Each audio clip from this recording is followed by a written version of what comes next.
کیا جادو کی وجہ سے بیماریاں لگ سکتی ہیں؟ بالکل جادو کی وجہ سے بھی بیماریاں لگ سکتی ہیں۔ جب عامل مریض کے پاؤں کی مٹی، مریض کی تصاویر، مریض کے بال، مریض کے پسینے والے کپڑے، مریض کی کوئی چیز ایسی منگوا کر اس پر عمل کرتا ہے، اس عمل کے ذریعے سے ایک نیگیٹو انرجی اس مریض کو ہٹ کرتی ہے، مریض پر جادو ہو جاتا ہے۔ یہ جادو جنات کی مدد سے، شیاطین کی مدد سے بھی کرتے ہیں کچھ لوگ، اور کچھ لوگ اپنی نیگیٹو انرجی کے ذریعے سے بھی، یعنی وہ خود اتنے گندے ہوتے ہیں، اتنا برا سوچنے والے ہوتے ہیں، اتنا وہ برے کام کرنے والے ہوتے ہیں کہ ان کی اپنی سوچیں بھی اتنی فاسٹ ہوتی ہیں کہ جس طرح حاسد کی نظر دوسرے انسان کو قبر تک لے جاتی ہے، اسی طرح وہ جو عمل ہوتا ہے، جو جادوگر عمل کی میں بات کر رہا ہوں، جو غلیظ لوگ بیٹھے ہوتے ہیں، تو ان کی نیگیٹو انرجی وہ بوسٹ کرتے ہیں، وہ انرجی کے ذریعے سے فوکس کر کے دوسرے بندے کو نقصان پہنچا سکتے ہیں۔ اللہ باذن اللہ، اللہ کے حکم کے بغیر کچھ نہیں ہوتا۔ اس میں ان کی آزمائش چل رہی ہوتی ہے جادو کرنے والوں کی،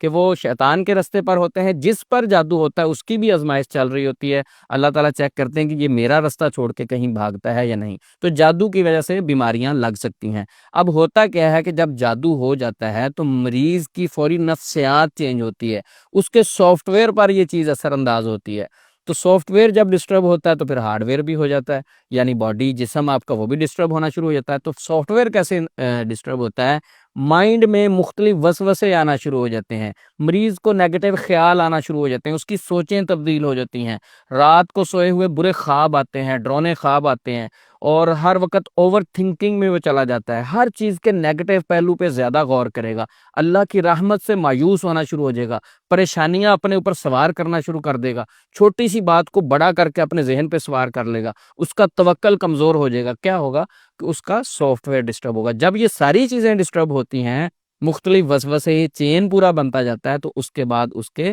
میڈیکلی مسائل بھی سٹارٹ ہو جاتے ہیں، اس کا ہاضمہ ڈسٹرب ہو جاتا ہے، اس کی نیند ختم ہو جاتی ہے، جسم میں دردیں سٹارٹ ہو جاتی ہیں، مختلف خوف اور سٹریس میں رہ رہ کے اس کے باڈی کا پورا میکانزم چینج ہوتا ہے۔ تو جسم میں درد ہے، بے چینی ہے، وہ جہاں بیٹھے گا مایوسی والی باتیں کرے گا، لوگ اس سے دور ہو جائیں گے، اللہ پر یعنی مایوسی والی باتیں کرے گا، جی میرے ساتھ یہ سارا کچھ کیوں ہو رہا ہے؟ تو اس کے دوست، احباب، رشتہ دار وہ اس سے دور ہونا شروع ہو جائیں گے، اپنے بزنس پر وہ توجہ نہیں دے گا، کاروبار ختم ہو جائے گا۔ جب پیسے نہیں رہیں گے، کاروبار ختم ہو جائے گا، تو اور مایوسی آئے گی، شیطان اس کو کھینچ کے ایک دلدل میں لے جاتا ہے۔ یہ بات ذہن میں رکھیں، جب جادو 40 دن تک کسی کے اوپر اثر انداز رہتا ہے، اثر ہو جاتا ہے، 40 دن اسے گزر جاتے ہیں، تو وہ والے وسوسے سٹرونگ ہو کر ہمارے جسم میں جو بلڈ ہے اس کے اندر شامل ہو جاتے ہیں، خون کا حصہ بننا شروع ہو جاتے ہیں، تو ہماری باڈی کا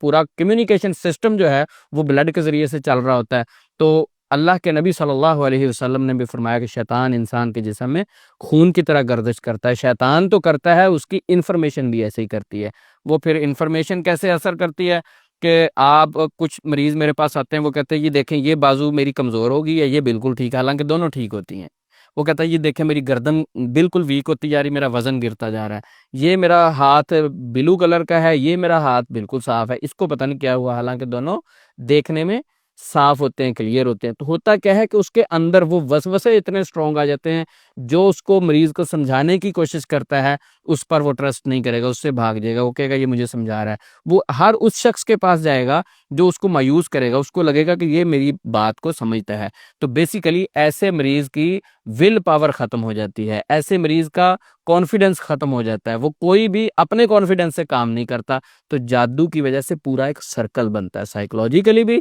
میڈیکلی مسائل بھی پھر سامنے آتے ہیں۔ یہ ساری چیزیں جب جمع ہوتی ہیں تو انسان ایک دلدل میں چلا جاتا ہے۔ اب اس سے نکلنے کا واحد رستہ ہے، واحد حل ہے جو ہمارے پاس اسلام کی شکل میں موجود ہے۔ ہم صبح و شام کے اذکار اور دعاؤں کی پابندی کرنا شروع کریں، اللہ تعالیٰ پر توکل مضبوط کریں۔ اگر زیادہ ہی مسئلہ ہے تو خود ہمت کر کے سورۃ البقرہ پڑھنا شروع کر دیں، اگر پڑھنی نہیں آتی ہے تو ہینڈ فری لگا کے سننا شروع کر دیں، سورۃ البقرہ کی تلاوت سنیں، اپنے گھر میں تلاوت سنیں، مسجد میں زیادہ سے زیادہ ٹائم گزاریں، جا کے اللہ کے ساتھ تعلق کو مضبوط کریں، باوضو رہیں، اور ہر اس عمل سے، روحانی معالج سے دور رہیں جو آپ کو مایوس کرتا ہے، جو آپ میں خوف کا اضافہ کرتا ہے، آپ کو ڈراتا ہے کہ آپ کا جادو نہیں ختم ہونا، یہ تو قبر تک ساتھ جائے گا، یہ بڑا خطرناک جادو ہے، یہ جادو آپ کا ایکسپائر ہو گیا۔ اس طرح کی عمل حضرات بھی باتیں کر کے مریض کو مزید ڈراتے ہیں۔ ایسے عملوں سے بچنا ہے تو میں اپنے سوال کی طرف آتا ہوں، کیا جادو کی وجہ سے بیماریاں لگ سکتی ہیں، بالکل جادو کی وجہ سے بیماریاں لگ جاتی ہیں، اور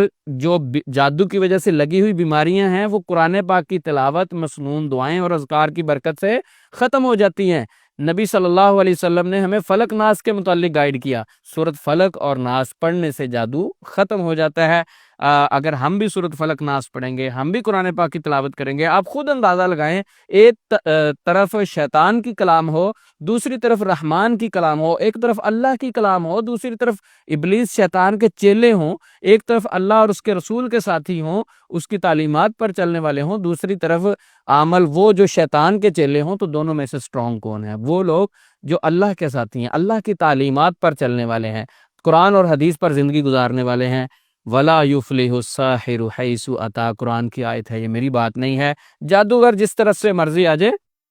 وہ کامیاب نہیں ہو سکتا، کامیابی اللہ اور اس کے رسول کی تعلیمات میں ہے۔ اگر آپ کے ساتھ اس طرح کا کوئی مسئلہ مسائل ہے تو آپ قرآن اور سنت کے دائرے میں آئیں۔ اللہ تعالی ہم سب کا حامی و ناصر ہو۔ السلام علیکم ورحمۃ اللہ وبرکاتہ۔